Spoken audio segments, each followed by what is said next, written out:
20ویں پارے کا آغاز ہے۔ اس پارے کی ابتدا میں چند انواع ذکر فرمائے جاتے ہیں جو اللہ تعالیٰ کی وحدانیت اور اس کے کمال قدرت پر دلالت کرتے ہیں۔ امن خلق السماوات والارض، یا وہ رب جس نے آسمان اور زمین بنائے، عظیم ترین اشیاء بنائیں جو دیکھنے میں آتی ہیں، مشاہدے میں آتی ہیں اور اللہ تعالیٰ کی عظیم قدرت پر دلالت کرتی ہیں، ان کا ذکر فرمایا۔ معنی یہ ہے کہ کیا بت بہتر ہیں یا وہ رب جس نے آسمان اور زمین جیسی عظیم اور عجیب مخلوق بنائی؟ وَأَنزَلَ لَكُم مِّنَ السَّمَاءِ مَاءً، اور تمہارے لیے آسمان سے پانی اتارا۔ فَأَنبَتْنَا بِهِ حَدَائِقَ ذَاتَ بَهْجَةٍ، تو ہم نے اس سے باغ اگائے رونق والے۔ مَا كَانَ لَكُمْ أَن تُنبِتُوا شَجَرَهَا، تمہاری طاقت نہ تھی کہ ان کے پیڑ اگاتے، یہ تمہاری قدرت میں نہ تھا کہ تم پانی سے اتنے درخت اگاتے اور اتنے باغ بناتے، یہ اللہ کا فضل ہے۔ اِلَٰهٌ مَّعَ اللَّهِ، کیا اللہ کے ساتھ کوئی اور خدا ہے؟ کیا یہ دلائل قدرت دیکھ کر ایسا کہا جا سکتا ہے؟ ہرگز نہیں۔ وہ اللہ واحد ہے، اس کے سوا کوئی معبود نہیں۔ بل ہم قوم یعدلون، بلکہ وہ لوگ راہ سے کتراتے ہیں،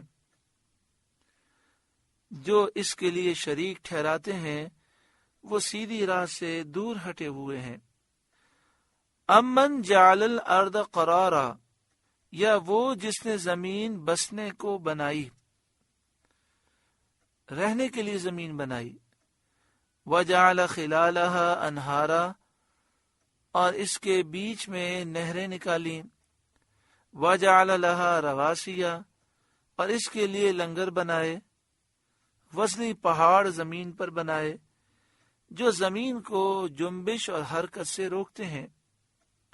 وجعل بین البحرین حاجزا، اور دونوں سمندروں میں آڑ رکھی، رکاوٹ رکھی۔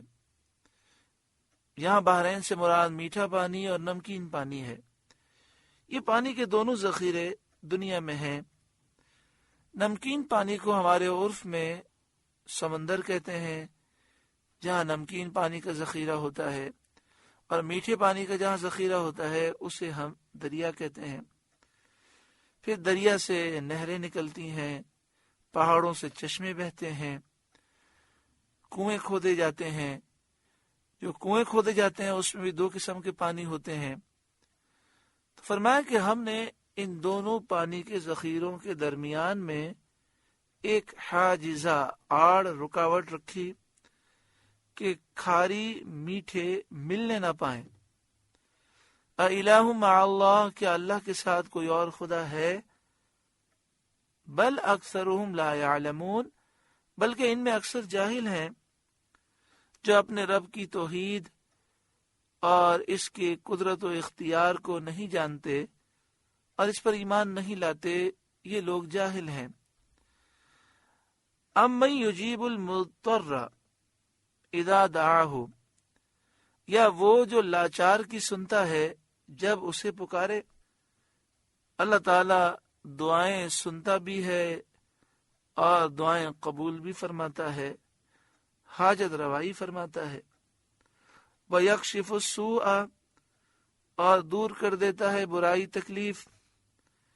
وَيَجْعَلُكُمْ خُلَفَاءَ الْأَرْضِ، اور تمہیں زمین کا وارث کرتا ہے کہ تم زمین میں سکونت کرو، رہو، اور کرنن بعد قرن، اس میں متصرف رہو، یعنی تم مر جاؤ گے، تمہاری اولاد زمین میں رہے گی، وہ مر جائے گی، ان کی اولاد رہے گی۔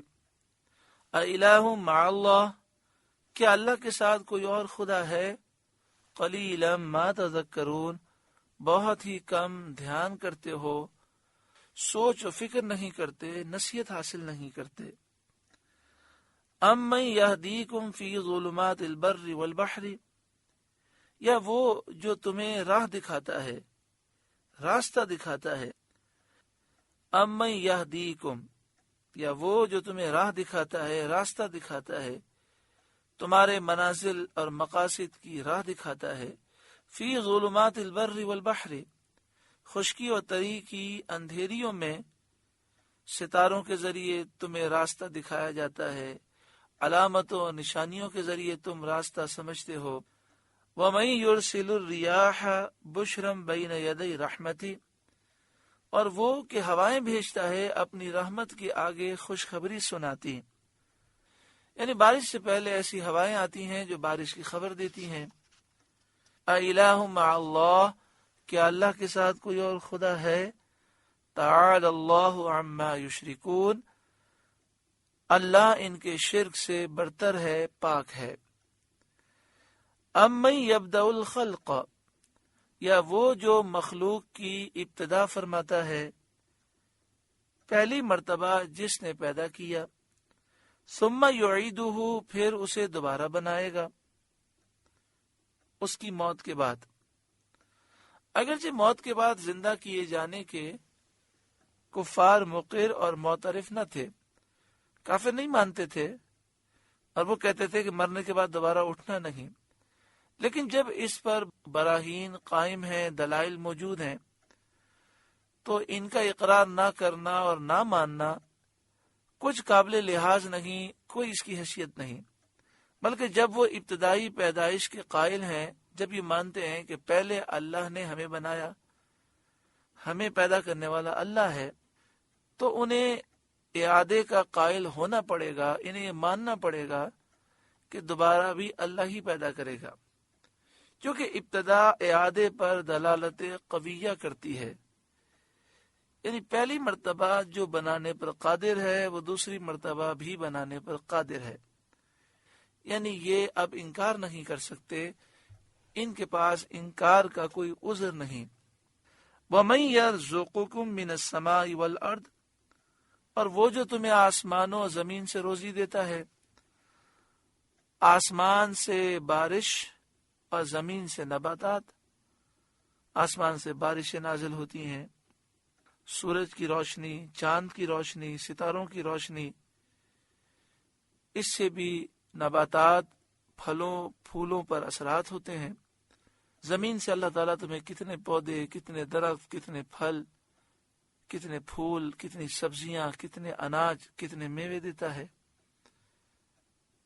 اَإِلَٰهٌ مَّعَ اللَّهِ، کیا اللہ کے ساتھ کوئی اور خدا ہے؟ قُلْ هَاتُوا بُرْهَانَكُمْ إِن كُنتُمْ صَادِقِينَ، آپ فرمائیے کہ اپنی دلیل لاؤ اگر تم سچے ہو. یعنی اپنے اس دعوے میں دلیل لاؤ کہ تمہارا دعویٰ ہے کہ اللہ کے سوا اور بھی معبود ہیں، تو بتاؤ جو صفات اور جو کمالات ابھی ذکر کیے گئے وہ کس میں ہیں؟ اور جب اللہ کے سوا ایسا کوئی نہیں تو پھر کسی دوسرے کو کس طرح خدا الہ معبود تم ٹھہراتے ہو؟ یہاں ہاتھو برہانکم فرما کر ان کے عجز اور بطلان کا اظہار منظور ہے. یعنی مراد یہ نہیں ہے کہ تم دلیل لے کر آؤ، کیونکہ ان کے پاس تو کوئی دلیل ہی نہیں ہے. ہاتھو برہانکم، دلیل لاؤ، یہ کہہ کر اس بات کا اظہار کیا گیا کہ یہ عاجز ہیں اور ان کے دعوے جھوٹے ہیں. قُلْ لَا يَعْلَمُ مَنْ فِي السَّمَاوَاتِ وَالْأَرْضِ الْغَيْبَ إِلَّا اللَّهُ، آپ فرمائیے خود غیب نہیں جانتے جو کوئی آسمان و زمین میں ہے مگر اللہ. یعنی ذاتی غیب جاننے والا صرف اللہ ہے، وہی جاننے والا ہے غیب کا، اس کو اختیار ہے جسے چاہے بتائے. چنانچہ اپنے پیارے انبیاء کو اللہ تعالیٰ بتاتا ہے، جیسا کہ سورہ آل عمران میں ہے، وَمَا كَانَ اللَّهُ لِيُطْلِعَكُمْ عَلَى الْغَيْبِ وَلَكِنَّ اللَّهَ يَجْتَبِي مِن رُّسُلِهِ مَن يَشَاءُ. یعنی اللہ کی شان نہیں کہ تمہیں غیب کا علم دے، ہاں اللہ چن لیتا ہے اپنے رسولوں میں سے جسے چاہے. اور بھی کئی آیات ہیں جن میں اپنے پیارے رسولوں کو غیبی علوم عطا فرمانے کا اللہ نے ذکر فرمایا ہے.